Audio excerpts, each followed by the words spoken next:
የእርጥብ ውጤት የሆነው ደንዳና ሰውነት የተረገሙ ፕሮሰስድ ምግቦችን ለአንድ ሳምንት መሰልቀጥ ቢያቆም ምን አባቱ እንደሚፈጠር ልንገር። ያ እርጉዝ የሚመስል የተረገመ የሆድ ንፊትህ ይጠፋል። የምግብ መፈጨት አንድ የተረገመ ጃርት በተረገመው አንጀት ውስጥ እንደሚንቦጫረቅ አይነት ስሜት አይሰጥህም። የተረገመው የኃይል መጠን ደግሞ ወደ ሰማይ ይተኮሳል። በሆነ የተረገመ መንገድ ለ2 ሳምንት መብላት ካቆምክ ያ የተዘበራረቀ ቆዳ መጽዳት ይጀምራል። የሰውነት መቆጣትህ ይቀንሳል። እናም የተዘበራረቀው ሜታቦሊዝም በመጨረሻው እውነተኛ የተረገመውን ንጥረ ነገሮች ስለሚያገኝ ይፈጥናል። በሆነ ተአምር ያንተ ኩርኩር ጋር የሚመስለው ሰውነት ለአንድ ወር ይህንን ምግብ ከተወ በቃ ያብድልሃል። ጠንካራ የበለጠ ትኩረት ያለውና በተፈጥሮ የተረገመ ቀጭን ሰው ትሆናለህ። ያንተ አሽቃባጭ ሰውነት ያንን የደነደነ ስብ ከማከማቸት ይልቅ ማቃጠል ይጀምራል። ያ የተረገመው የምግብ ፍላጎትህም ይጠፋል። ያችን የተረገመች ክራሽህን ማስደመም ከፈለግ ዶክተር ፎሎ ማድረግ አትርሳ።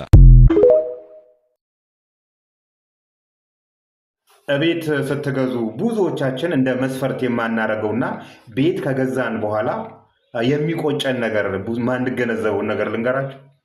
በተለይ አዲስ አበባ ጫፍ ጫፍ ላይ ያሉና ቦሌ አየር ማረፊያ አካባቢ ያለው መኖሪያ ቤቶች ከገዛችሁ በኋላ የቆጫችሁ ሰዎች የላችሁ? ፕሌኖች፣ አውሮፕላኖች በተለይ መነሻና ማረፊያ አካባቢ ወደዛ ተጠግተው ያሉ ሌሊቱን እላያችሁ ላይ የሚወድቅ ነው ይመስለው። የፕሌን ድምፅ ይሄን ያህል ረባሽ ነው እንዴ? ሜቢ ሰዎቹ እዛ ከመኖራቸው ቤት ውስጥ ከመኖራቸው የተነዛ ከፕሌኖቹ ጋር ተላምደው ሰላም እንቅልፍ ተኝተው ሊሆን ይችላል።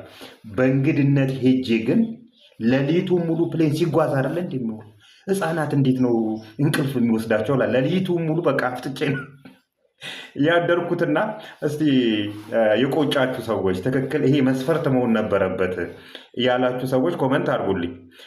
በእርግጥ አሁን ቢሾፍቱ እየተሰራ ያለው አውሮፕላን ማረፊያ የዛሬ 5 ዓመት ገደማ ሲጠናቀቅ ተገላገሉት ይሆናል። ቁጥሩ ስለሚቀንስ የሀገር ውስጥ በረራ ብቻ ስለሚያስተናግድና አሁን ላይ ግን የምትገዙ ሰዎች ሜቢ እንደ መስፈርት ብታዩት የምትል ጥቆማ ስለመጣችልኝ ነው።